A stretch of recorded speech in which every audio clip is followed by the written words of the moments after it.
హెజ్కేలు గ్రంథము, పరిశుద్ధ గ్రంథమైన బైబిల్ గ్రంథంలో నుంచి హెజ్కేలు గ్రంథము 17వ అధ్యాయము 18-19 వచనాలు ఒకసారి చదువుకుందాం. 699వ పేజీ, 699వ పేజీ. అందరూ తీసుకోండి, చదవండి. ఒక్కరు తన ప్రమాణము నిర్లక్ష్యపు పెట్టి తాను చేసిన నిబంధనను భంగము చేసెను.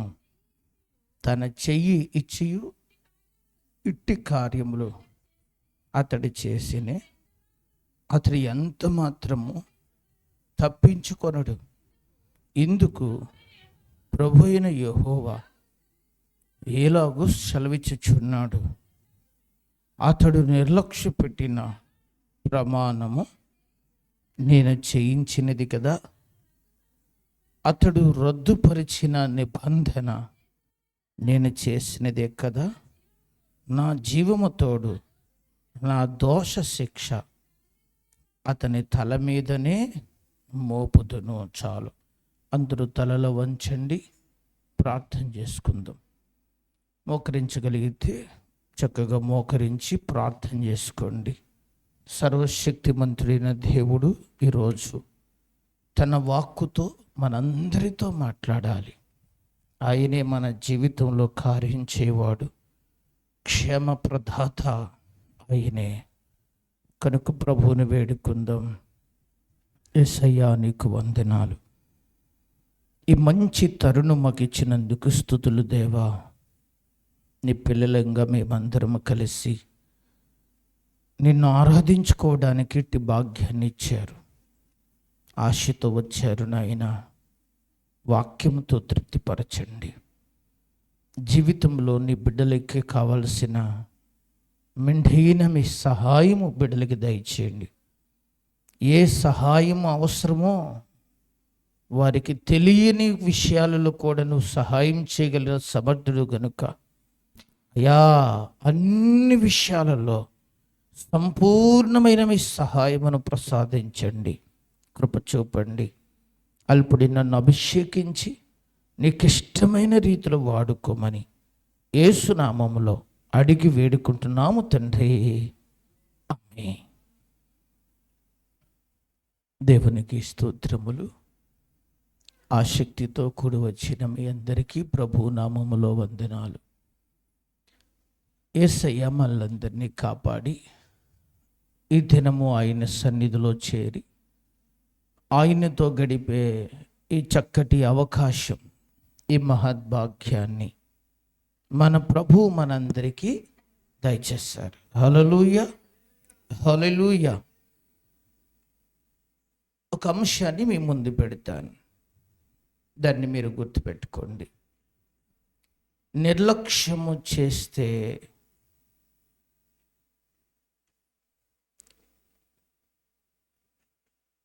దోష శిక్ష మన తల మీద మోపబడుతుంది. నిర్లక్ష్యం చేస్తే దోష శిక్ష తల మీద మోపబడుతుంది. ఈ విషయాన్ని మనం ధ్యానం చేద్దాం ఈరోజు. మీరు చాలాసార్లు ఈ పదాన్ని వినే ఉంటారు, నిర్లక్ష్యం. విన్నారా? ఆయా సందర్భాలలో మనము నిర్లక్ష్యంగా ఉంటాం. చాలాసార్లు వాళ్ళ బండి బాగా తోలతం వచ్చే వాళ్ళకి మంచి సీనియర్లే,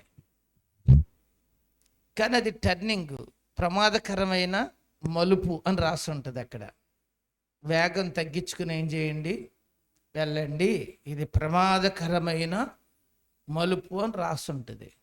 అప్పుడు ఏం చేయాలి?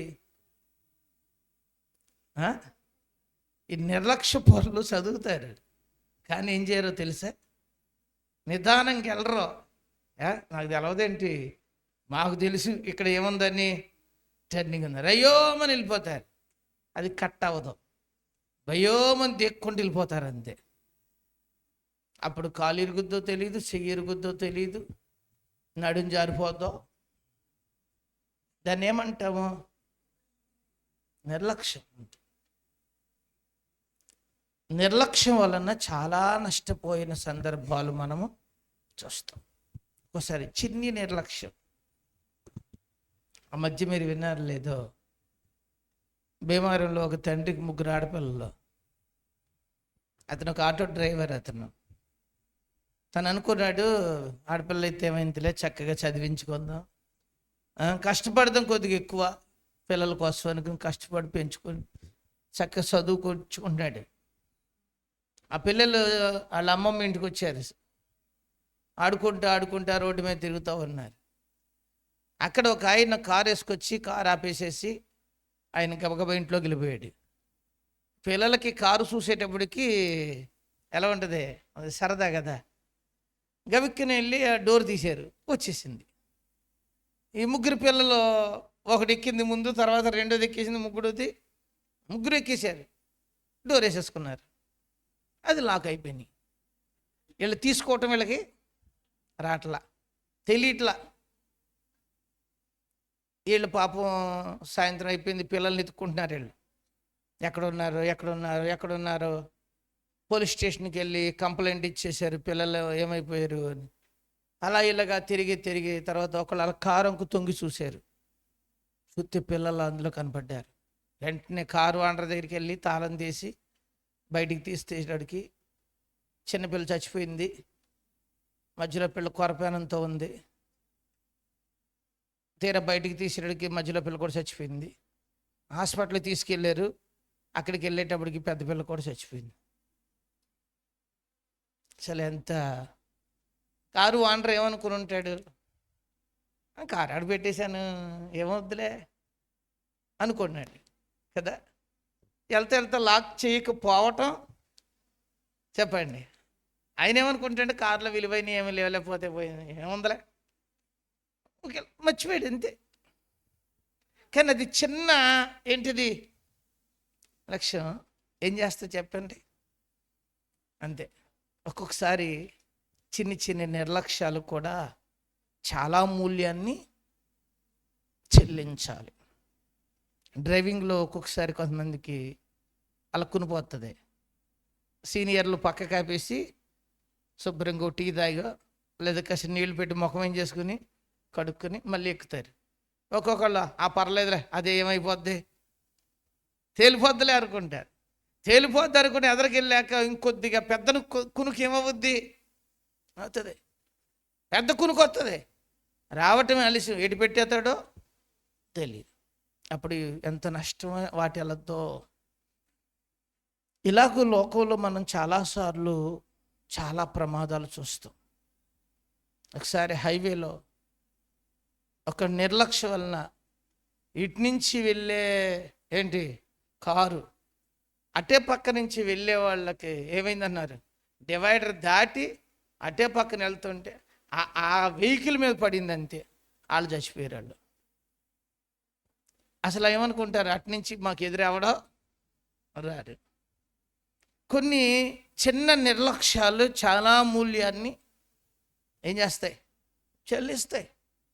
అర్థం మీకు ఇక్కడ అప్పుడప్పుడు మీ జీవితంలో కూడా ఇక్కడ ఉన్న వాళ్ళు కూడా చూసే ఉంటారు, జీవితంలో ఎదురయ్యే ఉంటాయి మీ అందరికి కూడా. పర్వాలేదులే అనుకున్నదే ప్రమాదాన్ని ఏం చేస్తాయి, తెచ్చిపెట్టినాయా. ఇక్కడ దేవుడు హెజ్కేలు ప్రవక్త చేత మాట్లాడుతున్నాడు. ఇలాగా ఏం మాట్లాడుతున్నాడు చదువుదామా. తన ప్రమాణము నిర్లక్ష్యపెట్టి తాను చేసిన నిబంధనను భంగము చేసి తన చెయ్యి ఇంచియు ఇట్టి కార్యములను అతడు చేసినే అతడు ఎంత మాత్రము తప్పించు కొనడు. ఇందుకు ప్రభువైన యెహోవా ఇలాగు సెలవిచ్చుచున్నాడు, అతడు నిర్లక్ష్యము పెట్టిన ప్రమాణము నేను చేయించిందే కదా, అతడు రద్దుపరిచిన నిబంధన నేను చేసినదే కదా, నా జీవము తోడు ఆ దోష శిక్ష అతని తల మీదనే. చూసారా ఇక్కడ ఎంత మాట చెబుతున్నాడో చూడండి. ఆయన అంటున్నాడు, తన ప్రమాణమును నిర్లక్ష్యము పెట్టి ఏం పెట్టారు? దేవుడు చేసుకున్న ప్రమాణమును ఏం చేశారంట? నిర్లక్ష్యము. ఇక్కడ అందుకనే దేవుని వాక్యంలో రాయబడుతున్న మాట 19వ వచనంలో కూడా, ఇందుకు ప్రభువైన యెహోవా ఎలాగూ అతడు నిర్లక్ష్యము పెట్టిన ప్రమాణము నేను చేయించినదే. ఎవరు చేయించిందే? నా మాట వినాలరా, నా ఆజ్ఞలు మీరేం చెయ్యాలి? కొనాలి. అది ఎవరిచ్చిన ప్రమాణమే? దేవుని మాట. దేవుని మాట మనం ఏం చేస్తూ ఉంటాం చాలాసార్లు? దైవ నిర్ణయము మనం ఏం చేస్తూ ఉంటాం? దేవుడు చేసిన నిబంధన నిర్లక్ష్యము వేస్తాం. అవ్వమ్మతో దేవుడు ఆదాముతో చెప్పాడు, అన్నీ తిను, కానీ ఈ ఒక్క ఫలం మాత్రం నువ్వు. కానీ ఆ ఒక్క ఫలమే ఏం చేసింది చెప్పరా? తీరి ఇంకా కాసిన పట్టుకెళ్ళి ఆదాం గారికి కొడిచ్చేసింది. నేను తిన్నాను, నువ్వు కూడా ఏం చేయి, తింటావా తినవా అందేమో మొత్తానికి. ఎవరిని? చూడండి, నిర్లక్ష్యపు ధోరణి వలన చాలా ప్రమాదకరమైన పరిస్థితులు మనము. దేవుడు మనల్ని సృజించాడు. ఈ సృష్టి అంతటి మీద మనల్ని ఏలువానిగా చేశాడు. ఈ సృష్టి అంతటిని మన సౌకర్యార్థమే దేవుడు కొలుగా చేశాడు. చక్కగా చెట్లు ఇచ్చాడు, రకరకాల ఫలవృక్షాలు ఇచ్చాడు, రకరకాల చిరుధాన్యాలు పెట్టాడు. ఎవరి కోసం? మంచి నదుల్ని ఇచ్చాడు, సముద్రాలను ఇచ్చాడు, రకరకాల చేపలు, రకరకాల పక్షులు, జంతువులు, అన్ని రకాల వాటిని దేవుడు ఏం చేశాడు? అందమైన సృష్టి చేసి ఆ సృష్టిలో మనిషిని పెట్టి ఈ మనిషిని అన్నాడు, ఇదంతటినీ ఏలువాడిగా నిన్నేం చేశాను, ఇదంతటికి నీవే ఒక మకుటుంబగా ఉండాలి, నువ్వు ఇదంతా నీకేం చేయబడింది అంది. హల్లెలూయా. దేవుడు మనిషికి ఏం చేశాడు చెప్పండి? అంత గొప్ప ధన్యత ఇచ్చాడు. హల్లెలూయా. చూసారా మన దేవుడు ఎంత గొప్ప దేవుడు? అంత గొప్ప స్థాయి ఇచ్చి, రబ్బాయి మీరు కొద్దిగా నా మాట ఏం చేయండి మీరు అని అంటారు. కానీ మనుషులు ఎవరి నిబంధనను నిర్లక్ష్యం చేస్తున్నాం? ఆలోచించండి. దేవుని యొక్క నిబంధనను నిర్లక్ష్యం చేస్తే మనం ఎలా తప్పించుకోగలం? అందుకే ఆయన అన్నాడు, మీరు ఒకవేళ నా నిబంధనను మీరు ఏం చేసుకుంటే, నిర్లక్ష్య పెడితే, నేను చేసిన ప్రమాణాన్ని మీరు రద్దుపరుచుకుంటే, ఆ దోష శిక్ష నేను ఎక్కడ పెడతా? మీ తల మీద పెడతాను. అందుకే ప్రతి వ్యక్తి ఈరోజు గుర్తించాల్సింది, దేవుడు మాట ఎప్పుడు మనము నిర్లక్ష్యము చేయకూడదు. మలాకీ గ్రంథములో దేవుని సేవకులకి కూడా చెప్పాడు. అక్కడ మలాకీ గ్రంథములో ఒక మాట చూడండి, 1వ అధ్యాయము, పాత నిబంధన గ్రంథములో చివరి పుస్తకం 1వ అధ్యాయము 6వ వచనం. కుమారుడు తన తండ్రిని ఘనపరుచును కదా, దాసుడు తన యజమానుని ఘనపరుచును కదా. నా నామమును నిర్లక్ష్యం పెట్టు యాజకులారా, నేను తండ్రినైతే నాకు రావలసిన ఘనత ఏమాయను? నేను యాజకుడినైతే నాకు భయపడేవాడు ఎక్కడున్నాడు అని సైన్యములకు అధిపతిని యెహోవా మిమ్మల్ని అడుగగా, మేము ఏమి చేసి నీ నామమును నిర్లక్ష్య పెట్టిదమని మీరందరూ చాలు. ఇక్కడ దేవుడు అడుగుతున్నాడు మలాకీ ప్రవక్త చేత, ఏమంటున్నాడు? ఓ యాజకులారా, మీరేం చేయించున్నారు? నా నామమును మీరు నిర్లక్ష్యము. తండ్రి అయితే, కొడుకైతే తండ్రిని ఏం చేస్తాడు? మహిమపరుస్తాడు కదా. దాసుడు యజమానుని ఏం చేస్తాడు? మహిమపరుస్తాడు. మీరు గమనించండి, పిల్లోడు తండ్రికి ఏం తేవాలి? ఘనత తేవాలి. పనివాడు యజమానిని ఘనపరచాలి. ఇప్పుడు దేవుడు ఇలా అడుగుతున్నాడు, యాజకులతో ఏమంటున్నాడు? నేను తండ్రినైతే ఏమాయను,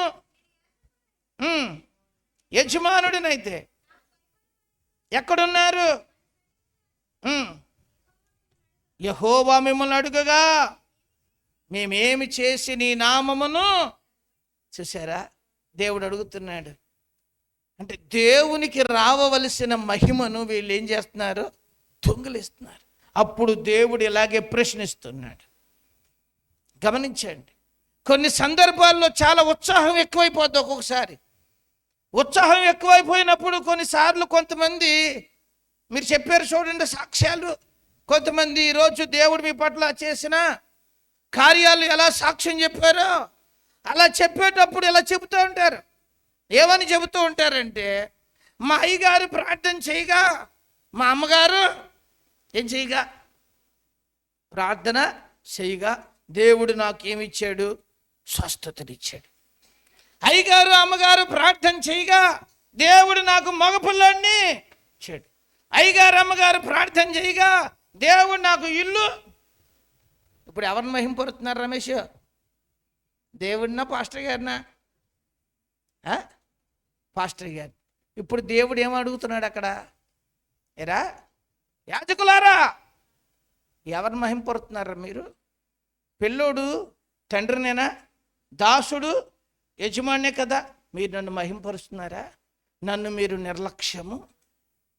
ఎవరిని ఇక్కడ మీరు గమనించారా? యాజకులు ఎవరిని నిర్లక్ష్య పెడుతున్నారు? దేవుడిని నిర్లక్ష్య పెడుతున్నారు. ఎందుకంటే సమస్తమును జరిగించువాడు ఆయనే. ఈ భూమి ఆకాశం సృజించినవాడు, నిన్ను నన్ను కాపాడినోడు, అవసరాలు తీర్చేవాడు, మనకు మంచి స్థితినిచ్చేవాడు, మన పట్ల దేవుడు ప్రణాళికను సిద్ధపరిచినవాడు, ఆ ప్రణాళికను నెరవేర్చినవాడు ఎవరు? ఆయనే. అందుకు మనం ఎవరిని కనపరచాలి? ఎవరికి చెప్పాలి థ్యాంక్స్? ఎవరికి చెప్పాలి? ఎప్పుడైనా మోకరించి ఎవరికి చెప్పాలి? ఇక్కడ నిలబడి ఎవరో చెప్పాలి? చెబితే పాస్టర్ గారికి వందనాలు చెప్పండి, పాస్టర్ అమ్మ గారికి వందనాలు చెప్పండి. అంతేగాని అయ్యగారు అమ్మగారు ప్రార్థన చెయ్యగా, ఎవరు ప్రార్థన చేయగా?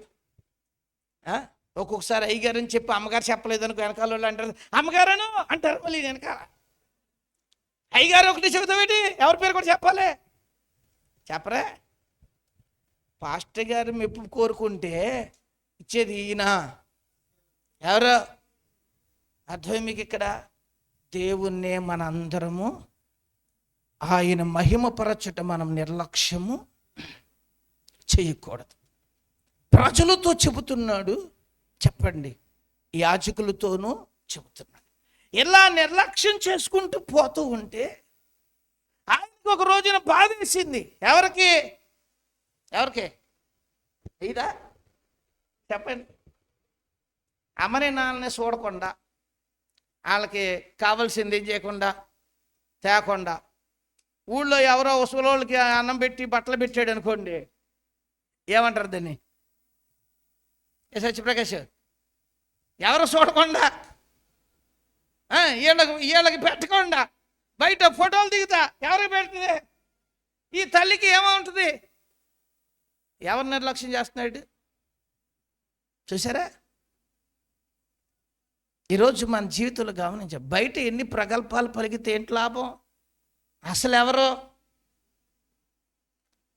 వాడు తల్లిని నిర్లక్ష్యం చేస్తున్నాడండి, తండ్రిని నిర్లక్ష్యం చేస్తున్నాడు, ఇంటోళ్ళని నిర్లక్ష్యము చేస్తున్నారు, కుటుంబాన్ని నిర్లక్ష్యం చేసుకున్నారు.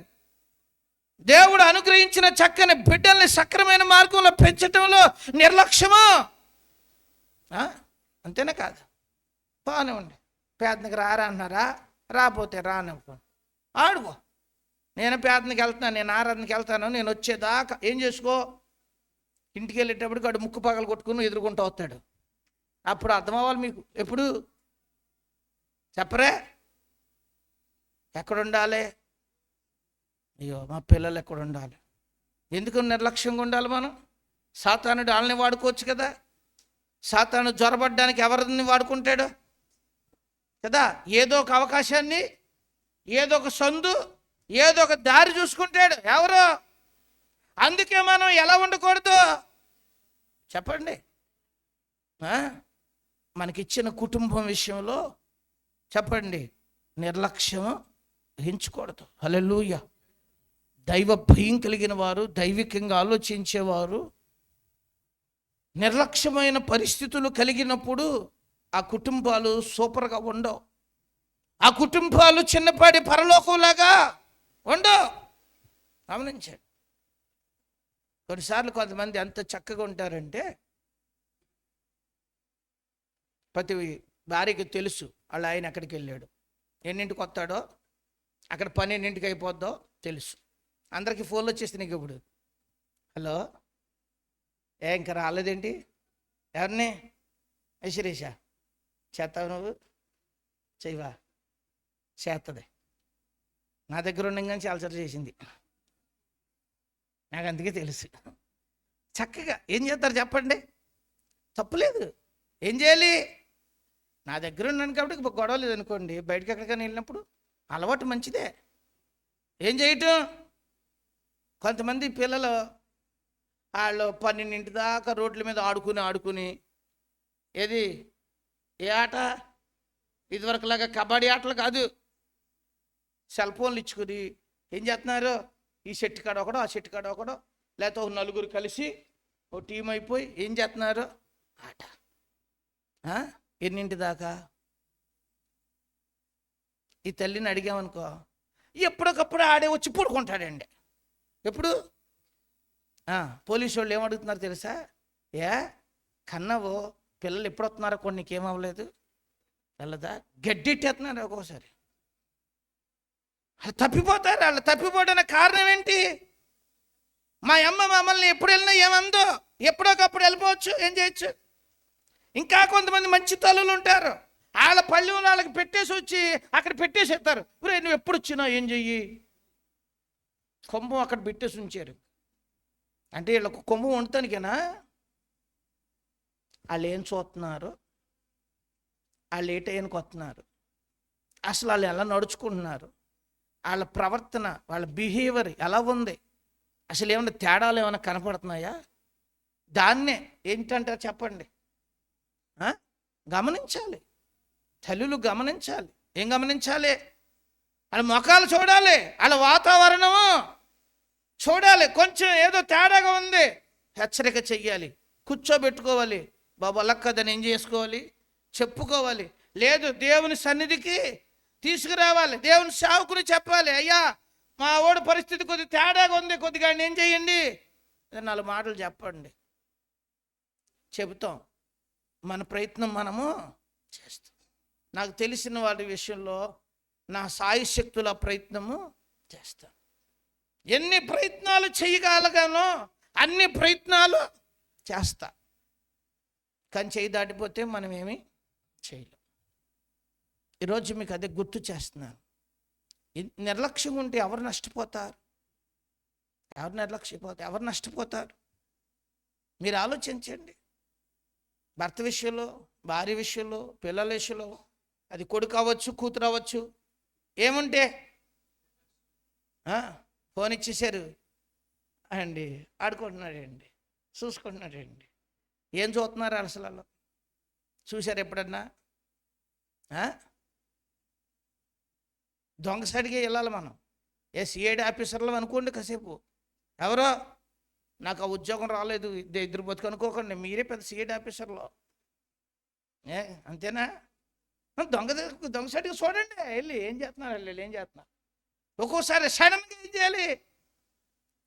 మా డైరెక్టర్ గారు నేను బైబిల్ ట్రైనింగ్లో ఉన్నప్పుడు అలాగే వచ్చేవాడు అండి. చక్కగా డివోషన్ జరుగుతున్నప్పుడు అసలు ప్రార్థన చేస్తున్నారు, ఏం చేస్తున్నారు, కిటికీలో చూస్తూ ఉండేవాడు. ఆ అలవాటు ఇప్పటికి నాకు పోలేదు.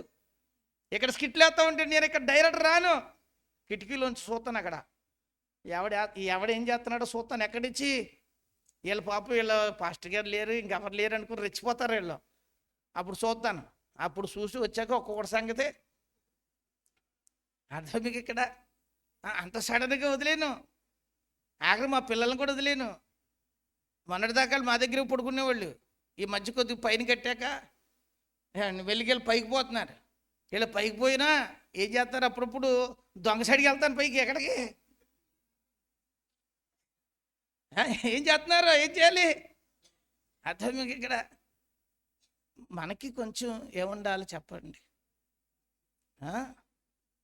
అలా మనం వదిలేసుకుంటే తప్పిపోయాక తర్వాత దుష్టుడు వాళ్ళ హృదయాల్లో పీటకం వేసేసాక తర్వాత ఏడిస్తే ఏంటి ప్రయోజనం చెప్పండి కదా?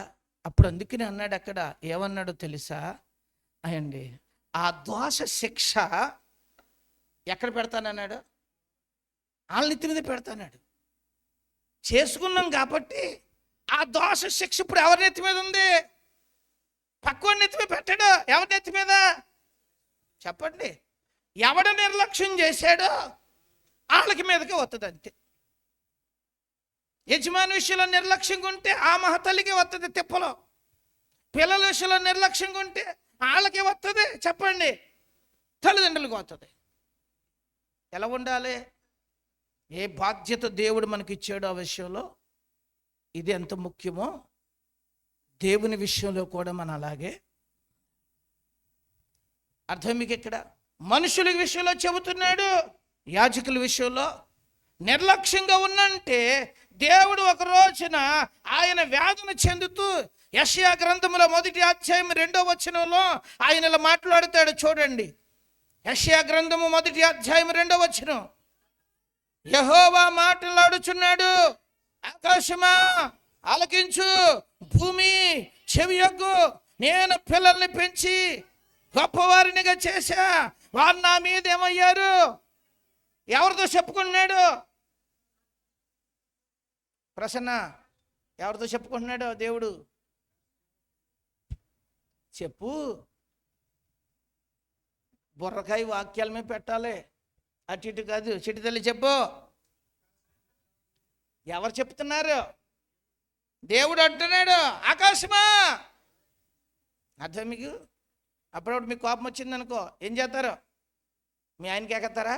ఏమండి ఒకసారి రండి చూడండి అంటారు కదా. ఏమండి ఒకవేళ పెద్దోళ్ళ దగ్గర ఎవరి దగ్గర మధ్యలో ఎవరో ఒకళ్ళని పెట్టుకుంటాం, లేకపోతే పాస్టర్ గారు రండి మీరు అంటారు. ఎవరిని? ఇప్పుడు దేవుడు ఏమంటున్నాడు ఇప్పుడు చెప్పండి. ఓ ఆకాశమా ఆలకిస్తున్నావా, భూమి చెవి, ఇదిగో పిల్లల్ని పెంచాను, గొప్పవారిని చేశాను, ఇప్పుడు వాళ్ళు నా మీద ఏమయ్యారు? వాళ్ళు ఇప్పుడు వాళ్ళు నా మీద తిరుగుబాటు. ఇప్పుడు నన్ను ఏం చేయట్లేదు, లక్ష్యతల నిర్లక్ష్యము, భయం లేదు వాళ్ళకి. అది దేవుడు ఏమవుతున్నాడు చెప్పండి? బాధపడుతున్నాడు. కాబట్టి ఈరోజు మన జీవితంలో గుర్తుపెట్టుకోవాలి, నిర్లక్ష్యపు ధోరణి మంచిది, దేవుడే అంత ఆవేదన చెందుతున్నాడు కదా. మనం ఏ విషయాలలో నిర్లక్ష్యంగా ఉండకూడదో ఒక 3 ముఖ్యమైన విషయాలు ఈరోజు చెప్పి ముగిస్తా. ఓకేనా? ఎన్ని? 3 విషయాలు చెబుతా. మొన్న వారంలో ఒకటి చెప్పా, ఒక సందేశం. లోకాసు వార్త 15వ అధ్యాయములో 3 సందర్భాలు చూపించాను మీకు. అక్కడే యేసయ్య ఉపమాన భావంగా చెప్పిన విషయాలు అండి. 3 విషయాలు చెప్పాను. ఈరోజు మత్తయి సువార్త 25వ అధ్యాయంలో 3 విషయాలు చెబుతాను. మత్తయి సువార్త 25వ అధ్యాయంలో వారు చేసిన నిర్లక్ష్యాలు 3 సందర్భాలు కొంచెం తేటగా పరిశుద్ధాత్ముడు అక్కడ మన కొరకు ఉపమాన రీతిలో యేసు ప్రభుల వారు ఆ విషయాలని తెలియజేశాడు. ఆ 3 సందర్భాలు చెప్పండి. ఒకటి బుద్ధి కలిగిన లేదా బుద్ధి లేని కన్యకల స్టోరీ. రెండవది త్వరగా చదివేస్తావమ్మా తల్లి. తర్వాత ఎవరు చెబుతారు? 14వ వచనం నుంచి ఉంది అక్కడ. చదవద్దన్నాను, అక్కడ చెప్పమన్నాను. అది ఎన్ని తలంతులు స్టోరీ ఎక్కడుంది? ఏ స్టోరీ? 5 తలంతులు 2 తలంతులు, ఆ తలంతులు గురించిన సందర్భము రాయబడింది. మూడోది త్వరగా 20-31 వచనం నుంచి గొర్రెలు మేకలు. మేకలను వేరుపరిచిన ఒక గొల్లవాని స్టోరీ ఎక్కడుంది? ఎన్ని స్టోరీలు ఉన్నాయి? 3. ఇప్పుడు చెప్పు ప్రజ్ఞ. మొదటిది, నాకే లేట్ చేస్తే మీకే తిప్పలు.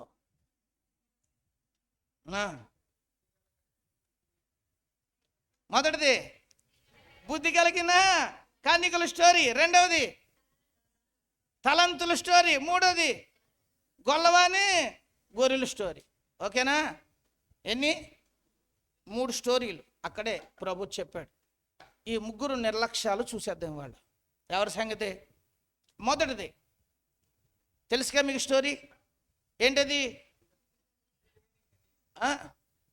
బుద్ధి కలిగిన వాళ్ళు ఒక 5, బుద్ధి లేని వాళ్ళు ఒక 5 ఉన్నారు. ఈ 10 మంది దేవుని నమ్ముకున్న బిడ్డలే. ఎవరో 10 మంది దేవుని నమ్ముకున్న బిడ్డలే. 10 మంది మారు మనసు పొందారు. 10 మంది బాప్తిస్మం తీసుకున్నారు. 10 మంది చెప్పండి యేసయ్యనే ఆరాధన చేస్తారు. కానీ 10 మందిలో 5 మాత్రం ప్రతి వారం వస్తారు. ఇంకొక 5 మాత్రం అవకాశం ఉన్నప్పుడే వస్తారు. అమృతరాజు ఎప్పుడు వస్తారు? వీళ్ళు అవకాశం ఉన్నప్పుడే వస్తారు. వీళ్ళు చాలా డిగ్నిఫైగా ఉంటారు, చాలా ధీమాగా ఉంటారు. ఎవరో వాళ్ళు దేవుని నమ్ముకున్నారు. వాళ్ళకంటే నేనే మెరుగు. వాళ్ళు రోజు ప్రార్థన చేస్తారు, కానీ నేను చెయ్యకపోయినా నేను ఒక్కసారి ప్రార్థన చేస్తే దేవుడు దిగొస్తాడు. ఎవరికి? ఒక్కొక్కరికి ఎంత నమ్మకమో తెలుసా మీకు? అంత ధీమా. ఎవరికి? ఒక్కొక్కళ్ళు చాలా మంచి సీనియర్లు. ఒక్కొక్కళ్ళు మేము అన్నిసార్లు వెళ్ళక్కర్లా, పండగలకు మాత్రం వెళ్తే ఏమవుద్ది అంతే. ఇదో బ్యాచ్. అర్థం మీకు? ఇక్కడ కొంతమంది చక్కగా ఆరాధనకు వస్తారు, 5వ తారీఖు వస్తారు, ఎప్పుడు అవకాశం దొరికితే అప్పుడు వచ్చేస్తారు. ఎవరో? అర్థం మీకు? ఇక్కడ దీని బాగా అర్థం అవడానికి యేసు ప్రభు ఇలా చెప్పాడు. 10 దీపాలు ఉన్నాయంట. ఎన్ని దీపాలు ఆంధ్రయ్య? దీపం బుడ్లు తెలుసా నీకు? ఇప్పుడు కరెంటు బుడ్లు వచ్చినాయి, కానీ ఇప్పుడు ఇదివరక దీపాలు అందరి దగ్గర ఉండే ఇంతంత దీపాలు ఉండే, సిమ్లీ ఉండేది పైన. కొన్ని టేబుల్ లైట్లు పెద్దవి ఉండే, కొన్ని హ్యాండిల్ పట్టుకునే ఒక లైట్లు అవి ఉండే. ఇంకా పెద్ద ఫంక్షన్లకు వాడేది పెప్పర్మెంట్ లైట్లు అని కొద్దిగా గాలి పట్టేది గ్యాస్ లైట్లు పెద్దవి వచ్చాయి. ఇవి ఎప్పుడు వాడేవాళ్ళం? కరెంటు లేని టైంలో అప్పట్లో వాడేవాళ్ళం. ఇప్పుడు యేసయ్య కూడా ఆ దీపాల గురించి చెప్పాడు. ఆ దీపం ఏం చేయాలి అసలు? జ్ఞానం గల వాళ్ళు ఏం చేసేవాళ్ళు తెలుసా? ప్రతిరోజు సాయంత్రం అయ్యేటప్పుడు 3ంటికి దీపాలన్నీ దగ్గరెట్టుకుని ఆ దీపాలన్నిటిలోనూ ఏం పోసుకుని, కిరసనాలు పోసుకుని ఆ అద్దాలు శుభ్రంగా ఎలా తుడిచేవారు? ధన్యరాలు బూడిదేసి ముగ్గేసి కొద్దిగా ఏం చేసేవాళ్ళు? నీట్గా తుడిసి అందుబాటులో దీపాలు పెట్టుకునేవాళ్ళు. ఆ దీపం పక్కన ఒకరికి పెట్టుకోవడం ఏం చేసేవాళ్ళు? పెట్టుకునేవాళ్ళు. అది నిండా పోసేసి ఉంచేస్తే ఏముండదో ఏడుందో. ఒక సామర మొహం వాళ్ళు అదేముంటుందిలే అనుకునేవాళ్ళు. ఎవరో సామర మొఖాలు ఉండరేంటి? ఉంటారు, తెలుసు నాకు. ఈ సామర మొఖాలు అలాగే చేసేయి. అది కరెక్ట్గా దీపం అన్నం తినేటప్పుడు గులుకు గులుకుమనేది, బులుకు బులుకు బులుకు అంటది. అప్పుడు అంటారేళ్ళో ఊపు ఊపు ఊపు. యేసప్ప గారు నువ్వు ఊపక అక్కడ. ఈ దీపాన్ని ఏం చేసేవాళ్ళు? కింద ఉంటుంది కదా నూనె, కొద్ది ఊపితే ఒత్తంతా ఏమయ్యేది? తడిసేది. అప్పుడు అది మళ్ళీ కాసేపు నిదానంగా ఏమయ్యేది? వెలిగేది. మళ్ళీ ఏమైపోయేది? మళ్ళీ ఊపు. ఏం చేయటమే? అప్పుడు ఇదంతా అయిపోయేది. ఒత్తు ఏమైపోతూ ఉండేది? అప్పుడు ఒత్తు కాలిపోతుంటే పిరిసెట్రా ఏం చేయటమే? ఇది తిప్పేది పని చేయదు. దాన్ని మళ్ళీ పైకి ఏం చేయటం? అది ఎవరి పని? అది చెప్పరా? సోమరుడి పని. స్థిరమైనోడైతే ఏం చేసుకుంటారా? అవునా? మరి మీరు ఏ బ్యాచ్యో తెలుసుకుందాం ఇప్పుడు. అవునా? దేవుడు కూడా చెబుతున్నాడు, అవకాశాలు ఎప్పుడైతే ఇచ్చాడో, ఒంట్లో ఆరోగ్యం ఇచ్చి దేవుని మందిరానికి వెళ్ళడానికి దేవుడు మనకి తరుణాలు ఇచ్చి చక్కటి అవకాశాలు ఇచ్చినప్పుడు వాటిని చక్కగా సద్వినియోగము, వాక్యము, ప్రార్థన, దైవికంగా నిన్ను నీ కుటుంబాన్ని వాక్యంతోనూ ఆత్మీయతతోనూ ఏం చేసుకోవాలి? తైలము నింపేసుకోవాలి. హల్లెలూయా. చదువుకునే వయసులో చక్కగా ఏం చేయాలి? చదవాలి. వినే వయసులో చక్కగా వినాలి. ఒక వయసు ఒక అవకాశం వస్తే అప్పుడు ఎందామన్నా సువార్త దొరకకపోవచ్చు. ఒకవేళ వినటానికి నీ శరీరం ఏం చేయకపోవచ్చు? సహాయం చేయవచ్చు. ఒక్కొక్కరికి పెద్ద వయసు వచ్చేసాక చెవులు డమ్మీలు అయిపోతున్నాయి. ఈ మధ్య ఏమైపోతున్నాయి? అప్పుడు వినాలన్నా ఏం లేరు. చదవాలంటే కొద్దిగా పెద్ద వయసు వచ్చాక ఏం చేయలేరు? చదవలేరు. చదువుకునే వయసులో చదివి బుడ్డి నిండా వాక్యముతోనూ ప్రార్థనతోనూ ఆత్మీయతతో ఏం చేయాలి? హల్లెలూయా. అలా నింపేసుకుంటే పెండ్లు కుమారుడు ఎప్పుడైనా రావచ్చు. బుడ్డి నిండా నూనె ఉందనుకోండి, ఎప్పుడొచ్చినా పెండ్లు కుమారుడు వచ్చేస్తున్నాడు హో అని చాటింపేశారు. ఇప్పుడు 10 మంది కలిసి బుడ్లు ఇచ్చుకుని వచ్చేసారంట. ఎక్కడికి చెప్పండి? పెండ్లు కుమారుడిని ఎదుర్కోవడానికి 10 మంది వచ్చేసారు. వచ్చేసి అక్కడ కూర్చున్నారు.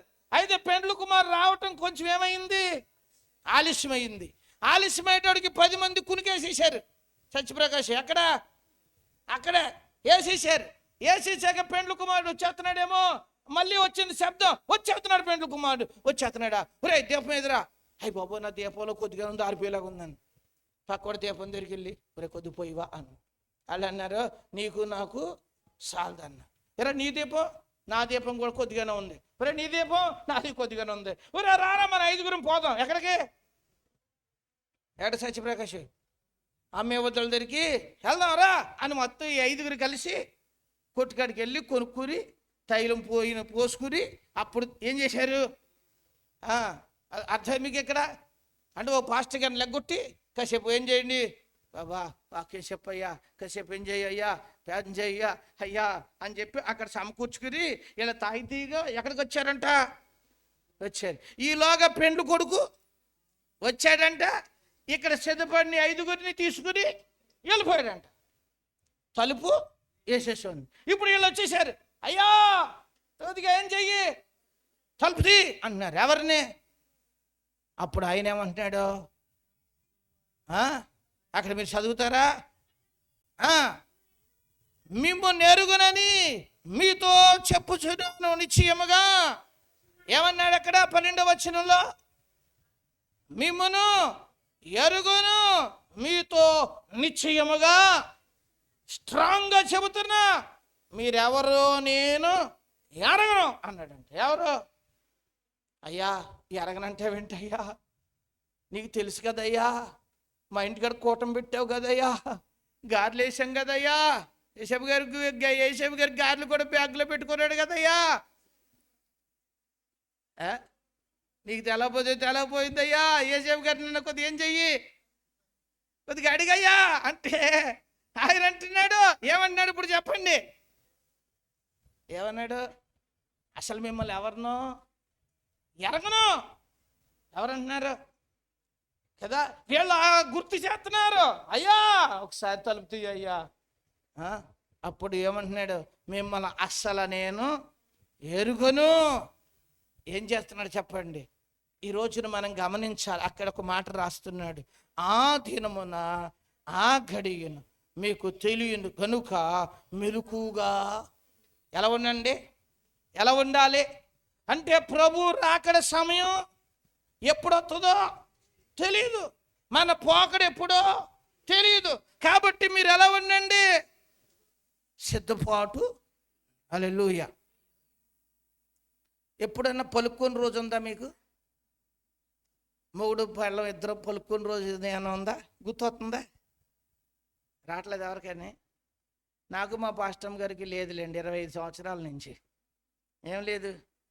పలుక్కొని రాత్రి పగలుందా మనకి? లేదు. కొంతమందికి ఉంటుంది. ఏంటది చెప్పరే? ఒక్కొక్కళ్ళు 3 రోజుల దాకా పలుక్కోరు, 4 రోజుల దాకా ఏం చేయరు. మీడియాటర్లు ఎవరో చెప్పరే? పిల్లలు. ఈ మధ్య కొద్ది ఫోన్లు కూడా వచ్చేసినాయి, మెసేజ్ పెట్టేస్తున్నారు. చదువు లేని వాళ్ళు వాయిస్ మెసేజ్ పెట్టేస్తున్నారు.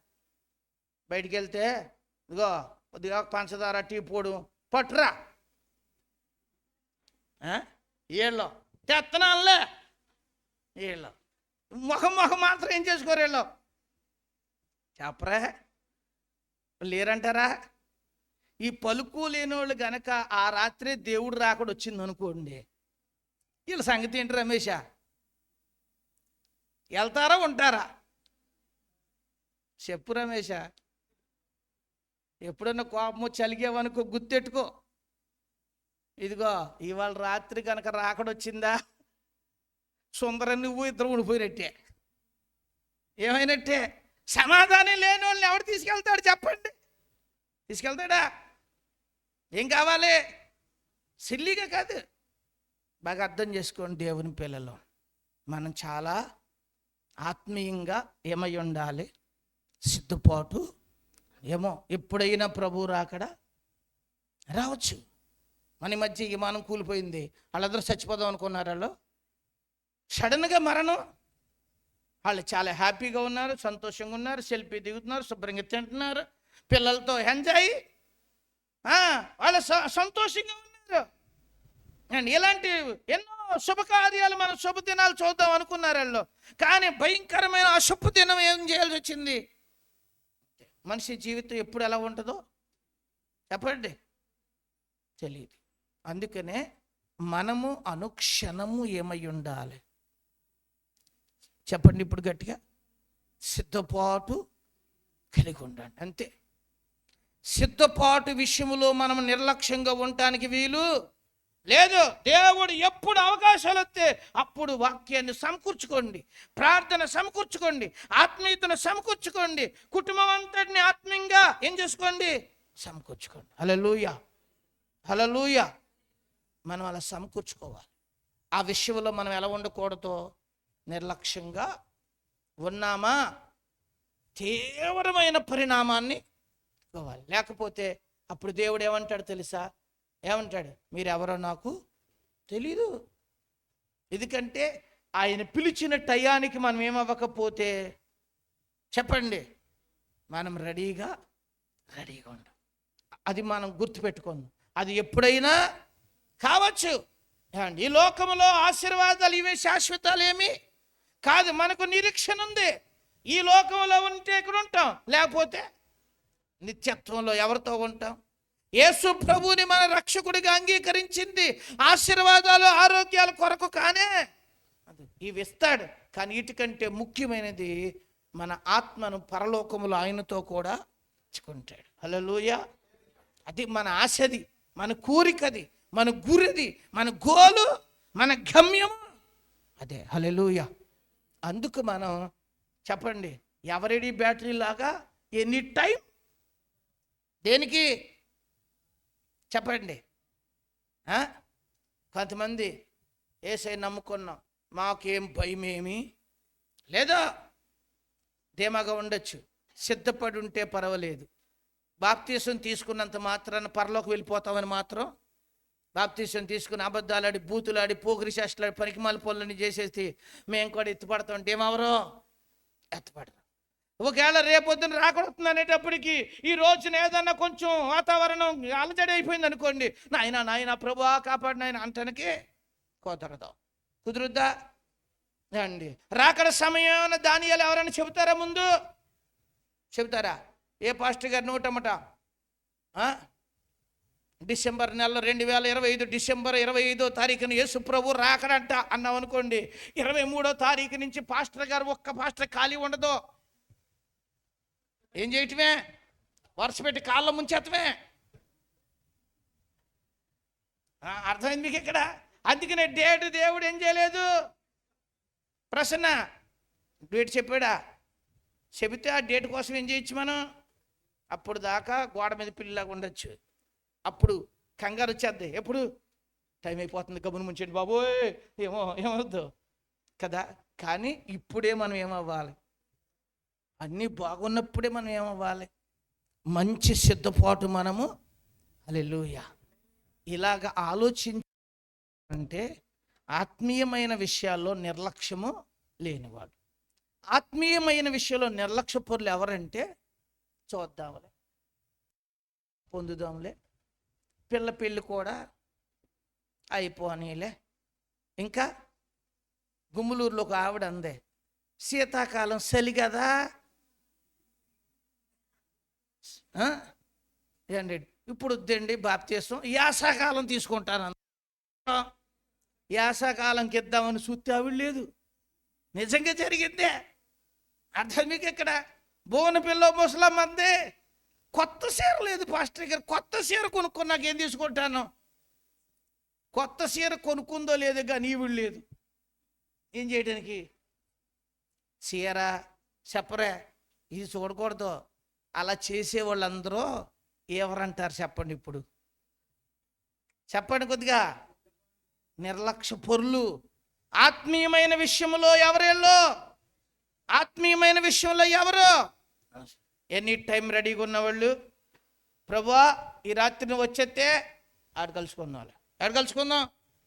అర్థం మీకు ఇక్కడ పొలం వెళ్ళారనుకోండి, మీరు చెప్పేసి వెళ్ళండి ఇంటికాడ, ఇదిగో నేను పొలం వెళ్తున్నాను, ఏసై వచ్చాడు అనుకో, అట్నుంచి నువ్వు వచ్చాయి, ఇటు నుంచి నువ్వు వచ్చాయి, ఇద్దరం కలిసి చెప్పరే రమేష్, ఆడ కలుసుకుందాం. హల్లెలూయా. అలా చెబుతారా మీరు ఎవరన్నా? మీ ఆయన తీసుకురాలేని వాళ్ళు ఎవరైనా చెప్పారా? నేను గుళ్ళో నుంచి అలా వచ్చేస్తాను, నువ్వు అటు నుంచి అటు ఏం చేయి, వచ్చాయి, వస్తారా? చెప్పరే. క్రైస్తవుడికి నా నిరీక్షణ అదేనండి. అదే అంత ఏమై ఉండాలి. ఈరోజు మిమ్మల్ని మీరు ఒకసారి పరిశీలన చేసుకోండి. ఆత్మీయమైన విషయాల్లో మనం నిర్లక్ష్యము ఏమవ్వకూడదు, కలిగి ఉండకూడదు. రెండు విషయాన్ని మీకు గుర్తు చేస్తా. అక్కడున్న సందర్భమే ఎవరి గురించి ఉంది చెప్పమ్మా చిట్టి తల్లి. రెండోది, ఎన్ని తలంతులు? ఒకడికి ఎన్ని ఇచ్చాడంట? ఒకడికి 2. ఒకడికి ధనేశీలకు ఇవ్వచ్చా? ఒకడికి 5 ఇచ్చాడంటరా దావీదు అన్నయ్య, ఒకడికేమో 2 ఇచ్చాడంట, ఒకడికేమో ఇచ్చాడంట. అలా ఇవ్వచ్చా? అలా ఇస్తే నువ్వేమంటావు? అన్నయ్య ఇస్తే అందరికీ ఒక రకంగా ఏంటిది, ఇలా ఇస్తావిటి కుదరదు అంటారంటరా? చెప్పండి. కానీ దేవుడు అంటే అలా ఇవ్వలేదంట. ఎలా ఇచ్చాడు? ఆంధ్రయ్య, దేవుడిది స్వార్థమే కదా, దేవుడు స్వార్థం ఉన్నట్టేగా. మీరేమంటారు? ఇచ్చింది అందరికీ ఎలా ఇవ్వాలి, ఎలా ఇస్తారు అండి? ఇప్పుడు 3 పిల్లలు ఉన్నారనుకోండి, 3కి 8వ నెంబర్ చెప్పులు తెచ్చేస్తే ఏంటి ఆహాన్ గారు, ఎన్నో నెంబర్ చెప్పులు? పిల్లలు ఉన్నారా 4రా, 4కి 8వ నెంబర్ చెప్పులు ఇచ్చాయి అని అనుకోండి, ఎవడికి సెట్ అవుతుంది? ఒకటి సెట్ అవుద్ది పెద్దోడికి, మిగిలిన వాళ్ళకి అవి బోర్ అయిపోతాయి. ఏమవ్వో అందుకు ఏం చేయాలి? ఒకడికేమో 2వ నెంబరు, ఒకటిదేమో 3వ నెంబరు, ఇంకొకడికేమో 5వ నెంబరు. ఎంతో ఏం చేయాలి? ఎవరికి సరిపడాది అంతేనా? దేవుడు కూడా ఎవరి సామర్థ్యం కొద్దీ వాళ్ళకి ఏం చేశాడంట? చెడు. హల్లెలూయా. ఇవి ఆత్మ సంబంధమైన తలంతులు. ఈ తలంతుల్లో మీకు ఎవరికన్నా ఉన్నాయా? దేవుడు మీకు ఏమన్నా ఎప్పుడన్నా తలంతులు ఇచ్చినట్టు తెలిసిందా మీకు? నాకు కూడా కొన్ని తలంతులు ఉన్నాయండి అన్నవాడు చెయ్యొత్తండి. ఒకటి, నాకు ఏ తలంతు ఇవ్వలేదండి అన్నవాళ్ళు చెయ్యొత్తండి. మరి అది ఇది ఎక్కడ ఎత్తపోతే ఇప్పుడు నేనేం చేయను చెప్పండి? మీకే తిప్పలో. ఇప్పుడు చెప్పండి, అది ఎత్తలేకపోతే ఇది ఎలాగ అడుగుతానని తెలుసు కదా మీకు. నాకు దేవుడు ఏ తలంతు ఇవ్వలేదండి అన్నవాళ్ళు చెయ్యెత్తారనుకో, అప్పుడు ఇచ్చాడో లేదో నేను చెప్తా. ఇచ్చాడా? ముందు ఆడవాళ్ళ సంగతి చెప్పేస్తాను. అన్నం వండుతూ వచ్చి మీ అందరికి వచ్చారా? అదా కూర వండుతూ, ఇల్లు తుడుతూ, ఇల్లు శుభ్రం చేయటం, ఇల్లు శుభ్రంగా చేసుకోవటం, అదొక తలంతే. ఏ తలంతు? ఒక్కొక్కరికి అది కూడా రాలేని వాళ్ళు లేరా? ఉంటారు. అర్థం మీకు ఇక్కడ. కొంతమంది ఆమె ప్రయోగం చేస్తారు, నేనంటే ప్రేమ ఎక్కువైపోయి వాళ్ళు కొండుతూ రాదు వాళ్ళకి. ఆ వండుతురు అని బ్యాచ్కి పాస్టర్ గారి కోసం ఏదో వండేయాలని చెప్పేసి ఏదో చేసేస్తున్నారు వాళ్ళు. ఆ కంగారు వచ్చేద్దేమో ఆఖరికే.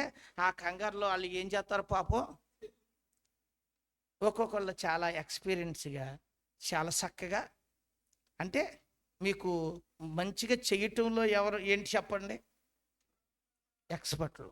ఒకళ్ళు బాగా తొడవటం, దూలపటం, మంచిగా ఏం చేయటం, ఇల్లు సర్దటం వచ్చు. ఒక్కొక్కరికి ఎన్ని పనిముట్లు ఉన్నా వాళ్ళకి ఏం రాదు.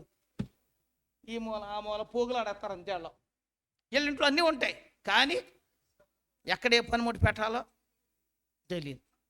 మీకు దేవుడు అలాగా కొన్ని పనిముట్లు, కొన్ని తలంతులు ఏం చేశాడు, ఇచ్చాడే ఇవ్వలేదా చెప్పరే. చక్కటి బిడ్డల్ని ఇచ్చాడు, చక్కని కుటుంబం ఇచ్చాడే ఇవ్వలేదా. ఇవన్నీ ఏమంటారు నేను మన మగోళ్ళకి ఎక్కిస్తేసి స్వేర్ కొడతలో నీ అంత ఎక్స్పర్ట్ ఆడు ఎవడన్నా ఉన్నాడా? మా సత్యనారాయణకి రా నీకు చాలా ఎక్స్పర్ట్లు ఉన్నాయి ఆడికి. ఒక్కొక్కటిది ఒక్కొక్క. మా పెసని మేస్త్రి రకం. మనుషుల్ని ఎలాగ ఎక్కడికి పంపాలి, ఎంతమందిని పంపాలి, ఎంతమందికి ఎంత ఇవ్వాలి, వాళ్ళందరినీ సమర్థించడం సామాన్యమైన విషయం కాదు. ఆయనది అదొక ఎక్స్పీరియన్స్. ఒక్కొక్కళ్ళది చెప్పండి, ఒక్కొక్కళ్ళది ఒక్కొక్క. ఇక్కడ కూర్చున్న మగవాళ్ళందరిది చెప్పండి. మా దీవెన రాజు ఉన్నాడు, కూరగాయలు అమ్మటంలో ఎక్స్పీరియన్స్ వచ్చింది ఎవరికి, అంతేనా కాదా. మా యేసు గారు ఉన్నారు టీచింగ్లో, ఏమండి తల పండిపోయింది ఆయనకి, అందులో మంచి ఎక్స్పీరియన్స్. ఎవరికి ముద్దుడికి కూడా ఎలా చెప్పాలో తెలుసు ఆయనకి, ఎవరికి. అలా ఒక్కొక్కళ్ళది ఒక్కొక్క. ఇవి కాక ఆధ్యాత్మికంగా ప్రార్థన చేసుకునే తలంతు దేవుడు ఇచ్చాడు. వాక్య ధ్యానం చేయటం, చక్కగా పాడే తలంతు, పరిచర్య చేసే తలంతు, ఇంకా ఎవరికైనా 4 మాటలు చెప్పే తలంతు. ఇవన్నీ ఎవరిచ్చిన తలంపులే. హల్లెలూయా. మీరు అనుకుంటారు తలంతులంటే ఏయో బంగారమో వజ్రాలో లేకపోతే వరాలో అనుకుంటున్నారేమో. అవేమీ కాదు. దేవుడు ప్రతి మనిషికి రకరకాల తలంతులు ఇచ్చాడు. ఆడు పొట్టోడైనా ఆడు బతకడానికి కావలసిన ఏం ఇస్తాడు, సామర్థ్యత వాడికి ఇస్తాడు. అర్థం మీకు ఇక్కడ. వాడు అంగవైకల్యం కలిగినోడైనా ఆడు కూడా ఎలా బ్రతకాలో వాడికి కావలసిన సామర్థ్యత ఏదో వాడికి ఈ భూమి మీద ప్రతి ఒక్కడికి ఇస్తాడు దేవుడు. ఒకసారి అంటాడు, ప్రభువా వీడు గుడ్డివాడిగా పుట్టాడు, ఎందుకు ఇలా పుట్టాడు, వీడు ఎవరి పాపంలో గుడ్డోడిగా పుట్టాడు అన్నాడు. లేదు, దేవుని నామము మహిమపరచబడటానికి, దేవుని క్రియలు వీని యందు అగుపడటానికి వీడు ఎలా పుట్టాడు. హల్లెలూయా. అంటే దేవుని క్రియలు ఎవరి యందు అగుపడతాయి. దేవుని చిత్తం అయితే వచ్చే వారం చెబుతాను ఈ మెసేజ్ పూర్తిగా. ఏమండి అంగవైకల్యాలు ఉండొచ్చు, కానీ చెప్పండి దేవుడు వానికి కూడా కొన్ని తలంతులు. హల్లెలూయా.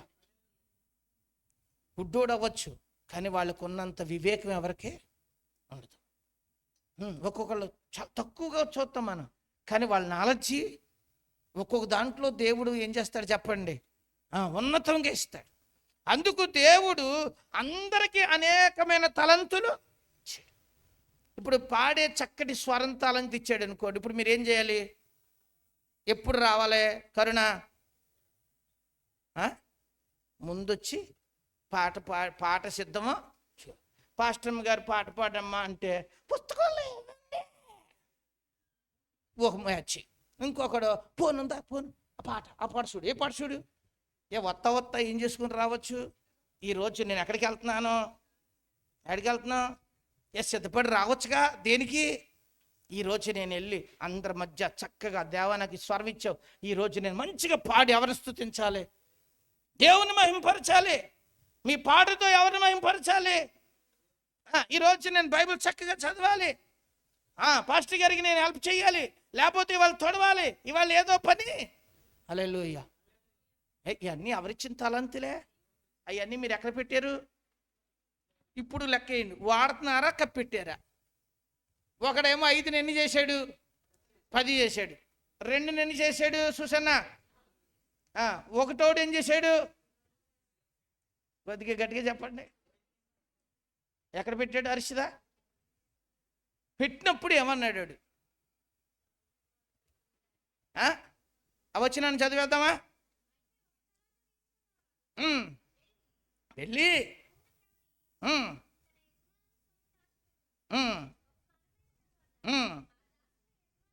వచ్చి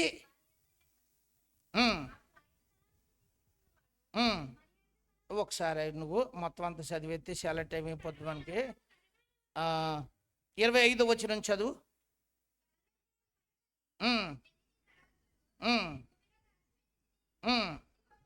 ఇదిగో నీది, నువ్వు తీసుకొనమని చెప్పాను. అందుకు అతని యజమానుడు వానిని చూచి, సామరవైన చెడ్డదాసుడా, నేను విత్తని చోట కోయివాడును, చల్లని చాట పంట కూర్చువాడునని నువ్వు ఎరుగుదువా? చాలు. వీడు గోతులో పెట్టి అంటున్నాడు, నువ్వు మామూలుడు కాదు, నువ్వు ఎలాంటోడివి, ఇత్తన చోట నువ్వేం చేస్తావో, చల్లని చోట నువ్వేం చేసేవాడివి, కూర్చోవాడు. నీ సంగతి నాకు తెలిసే, ముందే తీసుకెళ్ళి నేను ఎక్కడ పెట్టాను అన్నాడు సాయి. పోయి తీసి ఎప్పుడైనా కప్పెట్టావు డబ్బులు? ఒక్కొక్కరు దొంగ సైడ్గా దొబ్బేసిన డబ్బులు దాస్తారు. ఎక్కడ? గొయ్యి తీసి గోదలో పెడతాడు, ఒకటి బల్ల కింద పెడతాడు, మంచం కింద పెడతాడు, సూర్యులు పెడతాడు. కొంతమంది పెడతారు అలాగా. నేను ఇక్కడ బైబిల్ గ్రంథంలో ఈడు ఎక్కడ పెట్టాడంట? ఎక్కడ పెట్టాడు? గొయ్యి తీసి గోతులో పెట్టాడు. పెట్టేసి నాకు తెలుసు నువ్వు అడుగుతావని, తెత్తనా నాకు అని గొయ్యి తీసి ఏం చేస్తున్నాడు? గొలుక్కుంటే తెత్తనాడంట. అప్పుడు దేవుడు అన్నాడంట, సోమరవైన చెడ్డదాసుడా, నువ్వు ఎలాంటోడు? నువ్వు సామరాడి, నేను అలాంటోడినా? నేను నీ ద్రవ్యాన్ని అలా తీసుకునేవాళ్ళ కనపడుతున్నాను అని చెప్పి దేవుడు అన్నాడు, రైట్, ఈయన తీసుకెళ్ళి ఎక్కడ పడేయండి. 29వ వచనం.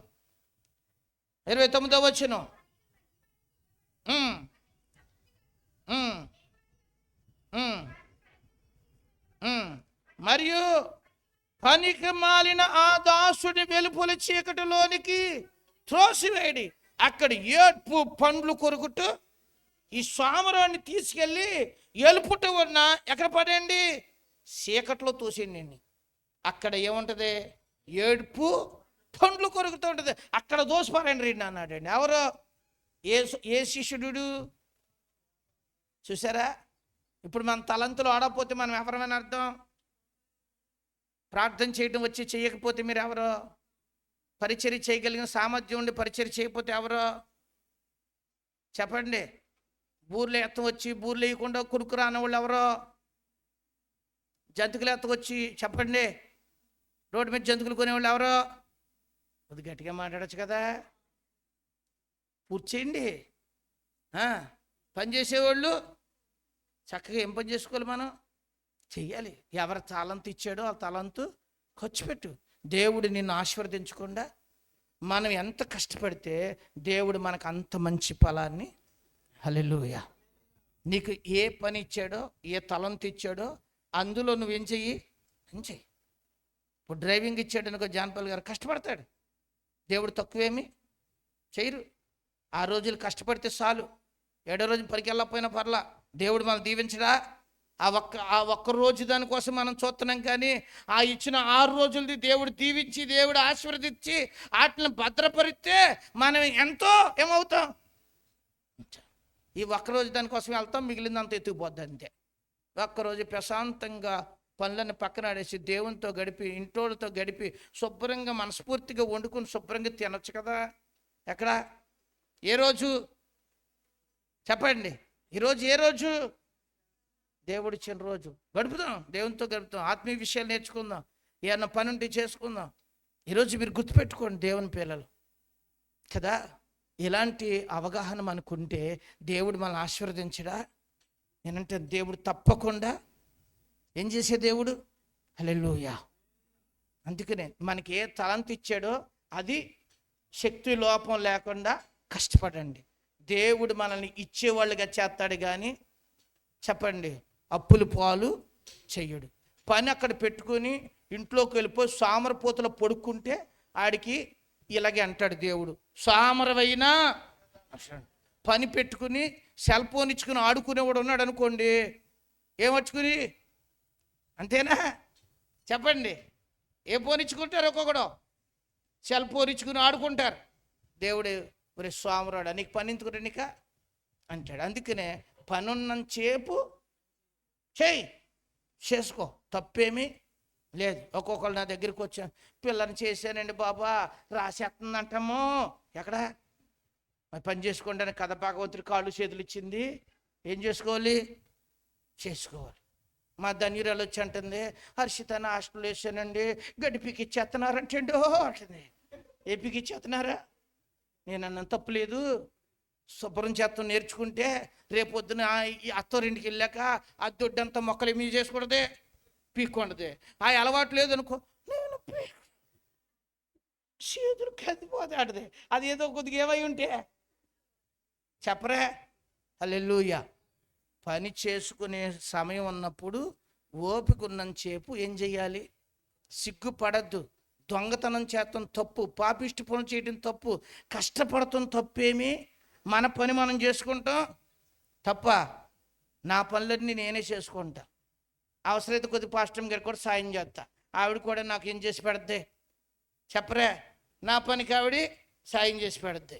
ఈ మధ్య కూరగాళ్ళు ఇద్దరు మా పనులు మాకు నేను వీళ్ళ కారు కూడా కడుగుతూ మానేశారు. ఈ వారం అడగకపోతే మానేండిరా, నేనేం చేసుకుంటాను? మన పని చేసుకుంటే తప్ప ఏంటి చెప్పండి? హల్లెలూయా. చక్కగా మన పని మనం చేసుకుందాం. దేవుడు మనకేమిచ్చినప్పుడు ఒకవేళ శక్తి లేదనుకోండి, ఎవరున్నారు? హల్లెలూయా. దేవుడిచ్చిన తలంతులను మీరేం చెయ్యండి? వాడండి. వృద్ధి దేవుడు. తలంతుల్ని మనం వాడకుండా ఉంటే ఇలా అంటాడు, సోమరివైన. రెండో విషయాన్ని పక్కన పెడదాం, ఇంకా మూడో విషయానికి వద్దాం. అక్కడ ఏముంది? ఒక గొల్ల ఇతను ఉన్నాడంట, గొర్రెల కాపరి. ఈ గొర్రెల కాపరి దగ్గర గొర్రెలు ఉన్నాయి, ప్రవళిక ఏమున్నాయి? గొర్రెలు ఉన్నాయి, మేకలు ఉన్నాయి. ఒక రోజున ఏం చేశాడంటే తెలుసా? గొర్రెల్ని మేకల్ని రెండిటిని వేరు చేశాడు. గొర్రెల్ని ఓ పక్క, మేకల్ని ఓ పక్క. మేకలు ఎవర్రా అంటే ఎక్కువ డబడి చేస్తాయి కదా. ఏం చేస్తాయి ఆంధ్రయ్య? మేకలు మేపడం కొద్దిగా కష్టం, కుదురు ఉండవు. గొర్రెలు యజమాని వెంబడించే ఉంటాయి. అందుకని మేకలు దేవుని మాట వినని, చెప్పండి ఎవరు? దేవుని మాట వినని ప్రజలకి సాదృశ్యం, దేవుని కట్టడలు గైకొనిన వారికి దృశ్యం.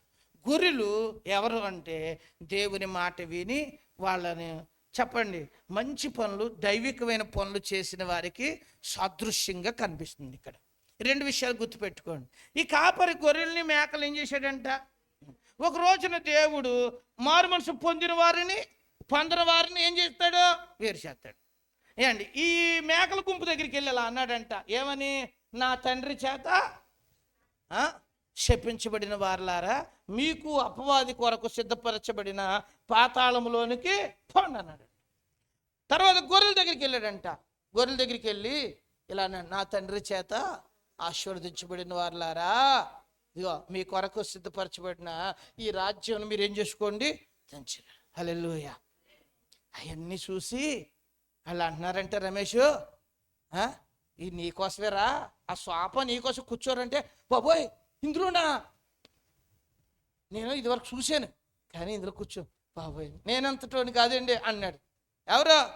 రే ఇదిగో ఈ సింహాసనం కూర్చో, బాబోయ్ సింహాసనం కూర్చో. ఇవన్నీ ఎవరి కోసం? అయ్యా దీనికి నేను ఎవరిని కాదు, అర్హులు కాదనుకో. మీరు, నేను అనారోగ్యంగా ఉంటే చూడటానికి వచ్చారు, మీరు నేను ఆకలితో ఉంటే మీరు నాకు ఆహారం పెట్టారు, నేను వస్త్రహీనుడిగా ఉంటే మీరు నాకేమిచ్చారు? వస్త్రం ఇచ్చారు, నేను దాహం కొంటే మీరు నాకేమిచ్చారు? నీళ్ళు ఇచ్చారు కదా. వాళ్ళు అంటున్నారంట, యేసు ప్రభువా నీకు ఎప్పుడు ఇచ్చాము? మేము అసలు నీకేం చేయలేదు, ఏం చేయలేదు ప్రవళిక, ఎవరికొని ఇచ్చావా? వీళ్ళు అంటున్నారంట, ప్రభువా నువ్వెప్పుడు వచ్చావు? నువ్వు వచ్చినట్టు మా ఇంకేమవ్వలేదు. వీళ్ళ దృష్టిలో ఏంటి? యేసుప్రభు అంటే పైనుంచి కిందాక అంగి, గెడ్డం, సంకలో గొర్రెపిల్ల, ఒక వంకర కర్ర ఇచ్చుకుని నేనే ప్రవళిక యేసు ప్రభు. ప్రభు వచ్చేసావా? నీకు గులాబ్ జామున్ తింటావా? యేసు ప్రభువా నీకు ఇప్పుడు కూల్ కేక్ తెమ్మంటావా? యేసు ప్రభువా నువ్వు వచ్చేసావా? ఇవాళ మటన్ బిర్యానీ వండుతాను ప్రభు. ఎవరికే? యేసు ప్రభు అలా రాడు. ఎలా వచ్చాడంట? ఇదిగో ఇక్కడున్న వారిలో ఒక్కరికి మీరు హెల్ప్ చేస్తే ఎవరికి చేసినట్టే. హల్లెలూయా. మీరు బీదలకు సాయం చేశారా? మీరు అందుకునే ఈ స్థితి ఎవరిదే? మీకు ఇచ్చాను. నా తండ్రి చేత మీరేం చేయబడ్డారు. హల్లెలూయా. ధర్మ కార్యాలన్నీ దేవుని దృష్టిలో ఉంటాయి. ఏమంటాయి? చాలామంది సాయం చేద్దాం అనుకుంటారు. ఎవరికంటే పాస్టర్ గారు వచ్చారనుకోండి, ఆయనకి పెడదామని చూస్తారు. ఎవరికో పెడదామని చూస్తారు. యేసుప్రభు వచ్చాడు అనుకో, పెడదామని చూస్తారు. గొప్పోళ్ళు వచ్చారనుకో ఏం చేస్తారు చెప్పండి? కానీ మనలాగా కష్టాలు పడిన వాళ్ళని చూసి వాళ్ళకి ఏం చేయాలనిపించదో చెప్పరే? మనకంటే దౌర్భాగ్య స్థితిలో ఉన్నారు చూడండి, వాళ్ళని చూసి దుర్మార్గులు ఇలాగే నాశనం అయిపోవాలి అని వాళ్ళకేం చేయరు. మనం ఎవరికి హెల్ప్ చేయాలి తెలుసా మీకు? హెబ్రీయులకు రాసిన పత్రిక 13వ అధ్యాయం 2వ వచనం చూడండి. హెబ్రీయులకు రాసిన పత్రిక 13వ అధ్యాయము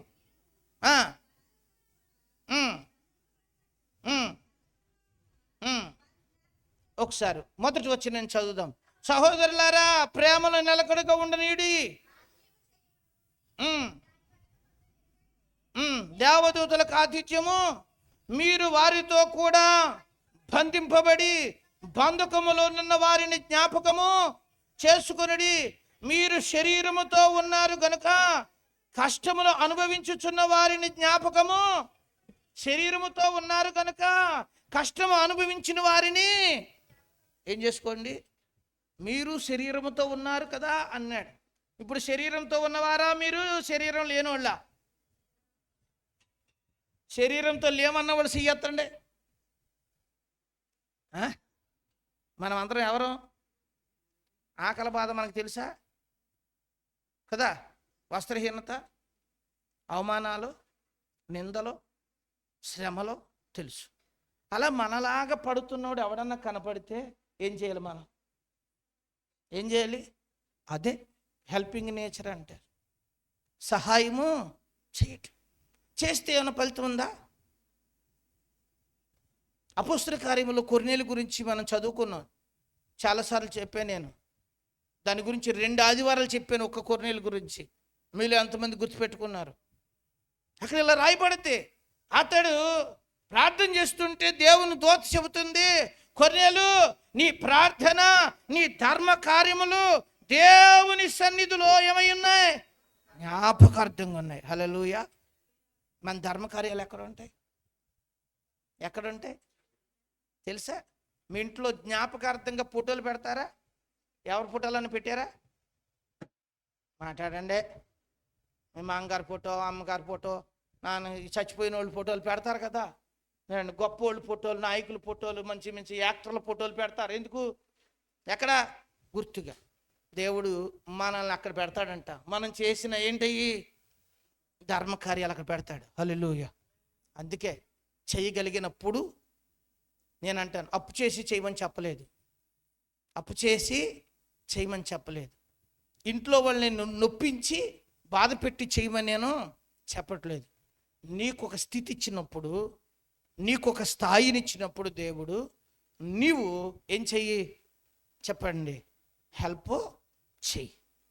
అది దేవుని దృష్టిలో ఏం చేయబడుతుంది? భద్రము.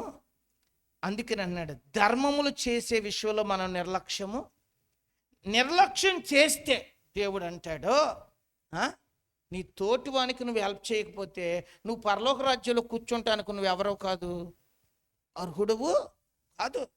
కళ్ళెదురుగుంటున్న మనిషిని ప్రేమించలేనప్పుడు చూడని దేవుడిని నువ్వు ఎలాగ ఏం చేయగలవా? ప్రేమించగలవా? కళ్ళెదురుగుంటా ఎవరిని ప్రేమించకపోతే చెప్పండి. అర్థం మీకు ఇక్కడ? నేను ఈరోజు అదే గుర్తు చేస్తున్నాను.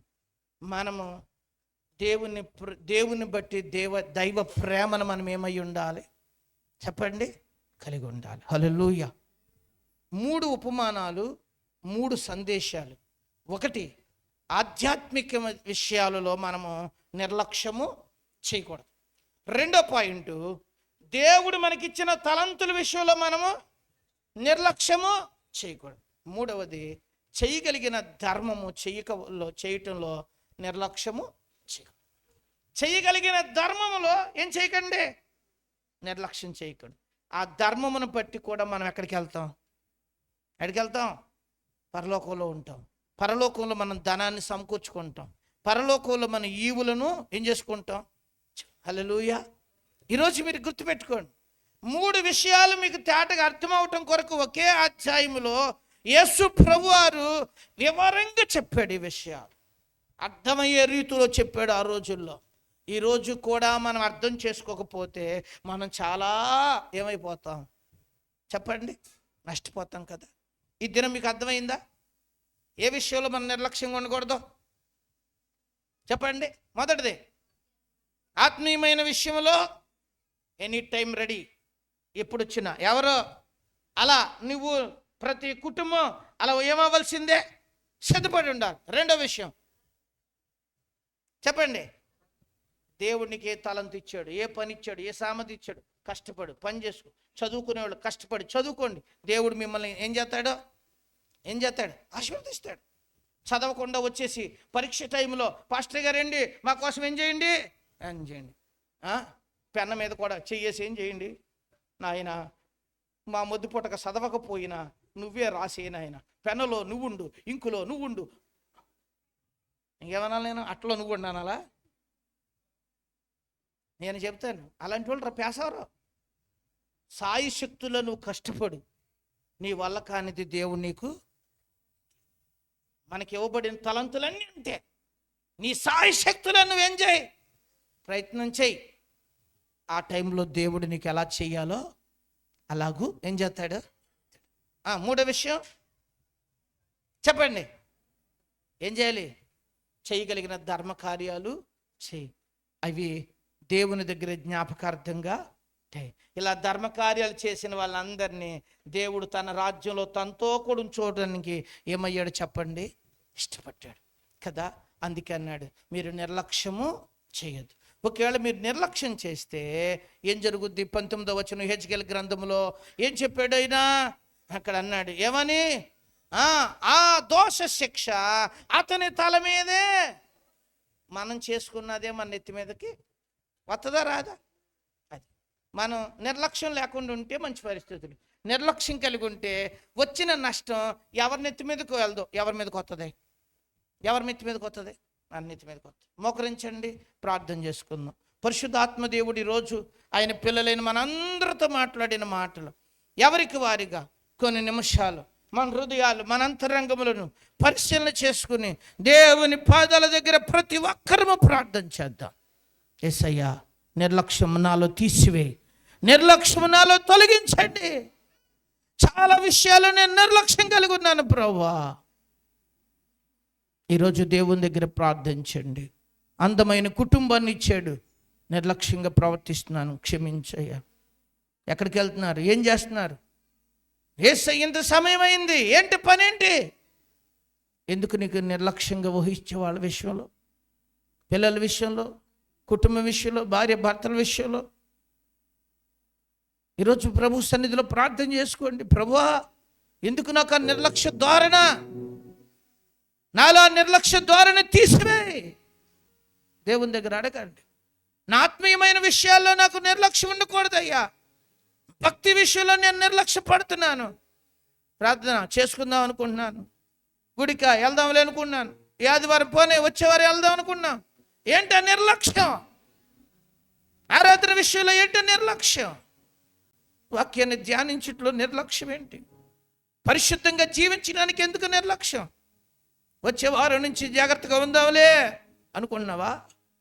ఎప్పుడు పోతావో తెలవదు. మన కళ్ళ ముందు ఎన్ని భయంకర ప్రమాదాలు చూస్తున్నాం, ప్రకృతి బీభత్సాలు చూస్తున్నాం. దేవా, నా నిర్లక్ష్యాన్ని క్షమించు. ఈరోజు నేను సిద్ధపడి ఉన్నానయ్యా. అందరూ దేవుని దగ్గర ప్రార్థన చేసుకోండి. ప్రతి ఒక్కరూ ప్రార్థన చేసుకోండి. సర్వశక్తిమంతుడైన ప్రభు మనతో మాట్లాడుతున్నాడు. యేసయ్యా, దేవుని దగ్గర ప్రార్థించండి. అందరూ ప్రార్థన చేసుకోండి. మంచి నాన్న మనతో మాట్లాడుతున్నాడు. దేవా, నాకులో ఉన్న నిర్లక్ష్యం తీసేయ్ నాయనా. ఆత్మీయతలో నాకు నిర్లక్ష్యం ఉండకూడదు ప్రభువా. దేవా, నాకు సాయం చేయి. నాకు ఇచ్చిన తలంతులు, నాకు ఇచ్చిన ఏ పని ఇచ్చావో, ఏ టాలెంట్ ఇచ్చావో, ఏ సామర్థ్యత ఇచ్చావో అది నీవిచ్చిందే. అది నేను కొనుక్కుంటే రాలేదు నాయన, నాకు ఎవరు ఇవ్వలేదు నాయన. అది మా అమ్మ ఇచ్చిన గిఫ్ట్ కాదు ప్రభు, అది నీవు ఇచ్చిన గిఫ్ట్ అయ్యా. నాకు ఈ పని చేసుకోవటానికి ఈ యొక్క నాయనా నువ్వు ఇచ్చిన తలంతేనయ్యా. అందులో నువ్వు రాణిస్తున్నావు, అందులో అభివృద్ధి చెందుతున్నావు, అందులో చక్కగా నీ కుటుంబాన్ని నడిపించుకోగలుగుతున్నావు. ఈ రోజున తోటి వారి మధ్యలో ఒక వందగా బ్రతుకుతున్నావు. అది ఎవరిచ్చిన తలంతు? దేవుడిచ్చింది కాదా? ఇంకా ఎన్నో మంచి తలంతులు నీ దగ్గర ఉన్నాయి, వాడుకో. దేవా, నేను తలంతులు వాడుకుంటానయ్యా. కప్పెట్టనయ్యా. అడి కప్పెట్టాడు సామరోడు. నా సామర్థ్యతలు నేను ఖర్చు పెడతానయ్యా. ప్రభు దగ్గర ప్రార్థన చేసుకుందాం. తండ్రి, సహాయం చేయి. పరిశుద్ధాత్ముడు మనతో మాట్లాడుతున్నాడు. మంచి ధర్మ కార్యాలు చేయి. హెల్ప్ చేసే మంచి నేచర్ నేర్చుకో. హెల్పింగ్ నేచర్ మనకు అవసరం. ఇతరులకి సహాయపడటం మంచి గుణం. అది దేవుడికి మెచ్చుకునేది, దేవుని శరీరంలో జ్ఞాపకంగా ఉండేది. ప్రభువా, అలాంటి మంచి ఆత్మీయత నాకు దయచేయి నాయనా. ఈరోజు దేవుని పాదాల దగ్గర ప్రార్థన చేసుకుందాం. మనం ఎవరికి హెల్ప్ చేయకపోతే దేవుని ప్రేమ ఎలా చూపించగలం? దేవుని ప్రేమ ఎలా కనపడద్దు లోకానికి? దేవుని ప్రేమని మన తోటి వారు ఎలా గుర్తించగలుగుతారు? ప్రభువా, నాకు సహాయం చేయి అని అందరూ దేవుని దగ్గర ప్రార్థించండి. పరిశుద్ధాత్మ దేవుడి ఈ దినం మనతో మాట్లాడుతున్నాడు. మనం ఒక మంచిగా మనం నిర్లక్ష్యం లేకుండా ఉంటే మంచి ఆశీర్వాదకరం పరిస్థితులు మన జీవితంలో చూడగలం. కనుక అందరము దేవుని పాదాల దగ్గర ప్రార్థన చేసుకుందాం.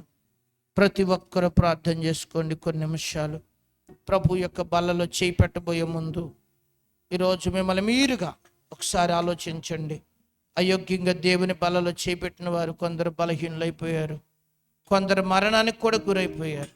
మనం ఎవరు అలా గురవటం దేవుడికి ఇష్టం లేదు. కనుక ఇప్పుడే దేవుని దగ్గర ప్రార్థన చేద్దాం. అందరూ ప్రార్థన చేసుకోండి. ప్రతి ఒక్కరూ ప్రార్థన చేసుకోండి.